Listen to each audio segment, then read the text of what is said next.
Oh yeah, good morning, have a good night. Look where we are. Car, Ben, M1 tuning, dyno, and car. That's what we're doing.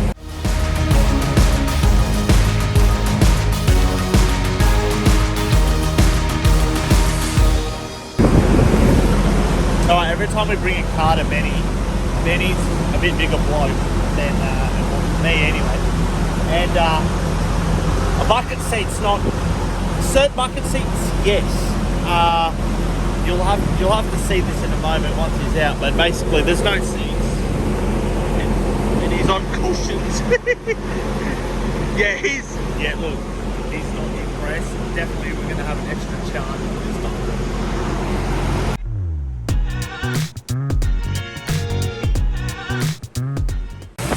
Alrighty, we're doing a pull. 20 pounds.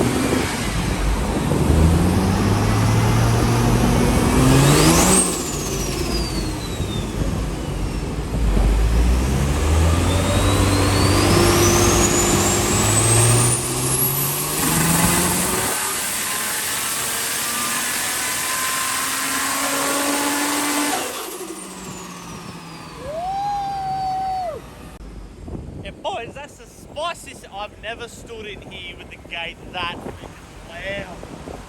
What a rig. So we're like 20 pound this close from getting. Look at that, boys and girls. Alright, gonna see if we can crack the 5-1. Hopefully we can crack it without cracking something over here.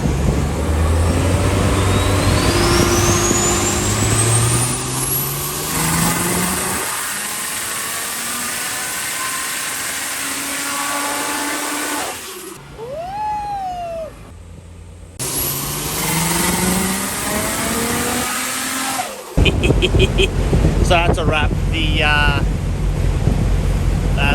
497.7 is the absolute maximum.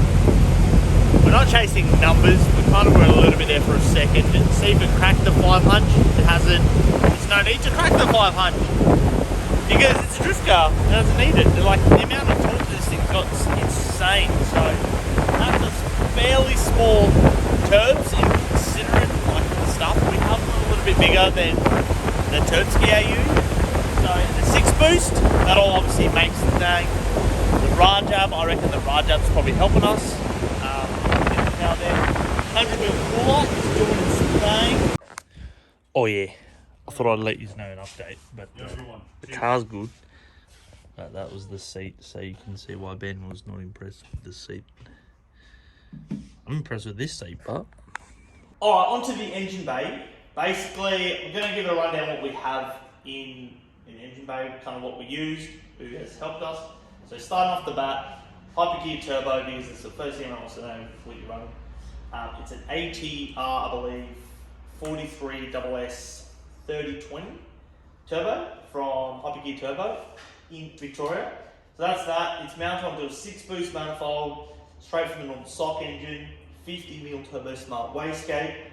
Hot side piping, cold side piping is, we have 2.5 going into the intercooler, 100mm intercooler. Then we have 3-inch on the cold side, entering a new kind of custom section because of the height we had with the tubing, which was done like a long time. So we had to make a custom little piece to the Rajab, which unbolts, so one day when we crash it, it'll get mounted back. Alright. Every line in this car is racework, so obviously the fuel rail, injectors, so 1200cc injectors, E85. We're actually running dash 10 lines for most things, so our breather lines that you can see at the top, our oil cooler are dash 10, our fuel lines are actually dash 10 as we're running twin Bosch style 044 pumps, but the new upgraded ones. So running that in the back obviously. Making its way wiring wise, Allen, Autospark Evolution, all the wiring, running link ECU, oil temperature, oil pressure, water temperature, safeties, all those good stuff.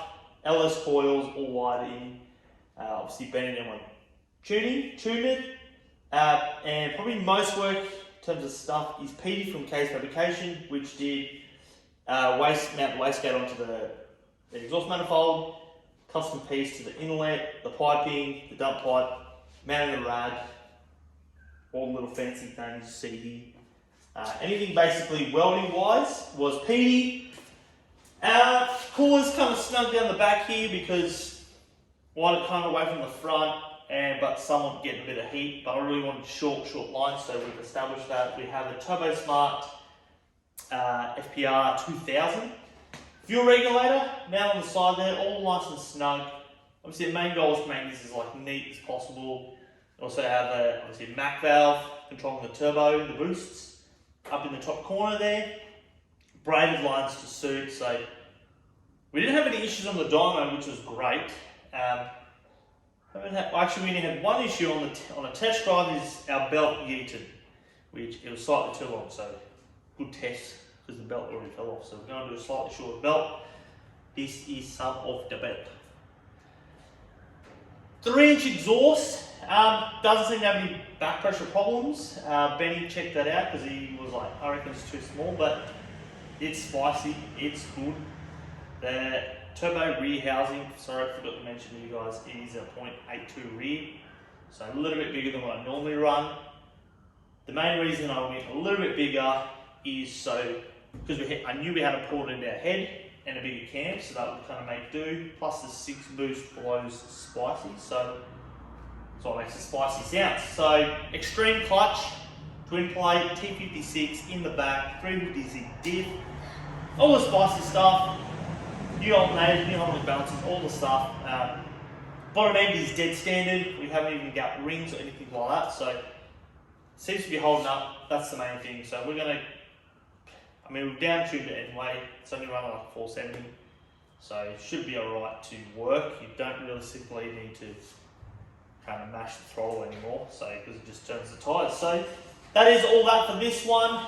The Terpsky AU will get some similar stuff, but not to this extent, because I just don't feel like doing it, to be honest. This was a long time, a lot of custom stuff, and those of you who know me, I really like to keep things as much as customs. I love the work, I love what I'm seeing, but I'm just a simple guy. I just want simple, easy to fix at the track. If you have a bingle, this is a little bit more involved and a bit more for what I would want, because I just like to get rowdy and damage happens, so I want to get back out that ASAP. So hope that's enough information for you guys. If you want to know anything more, just chuck a comment in the bottom. Try and answer your questions. Well, I should be able to, considering all it's in here. So anyway, peace out. Thank you.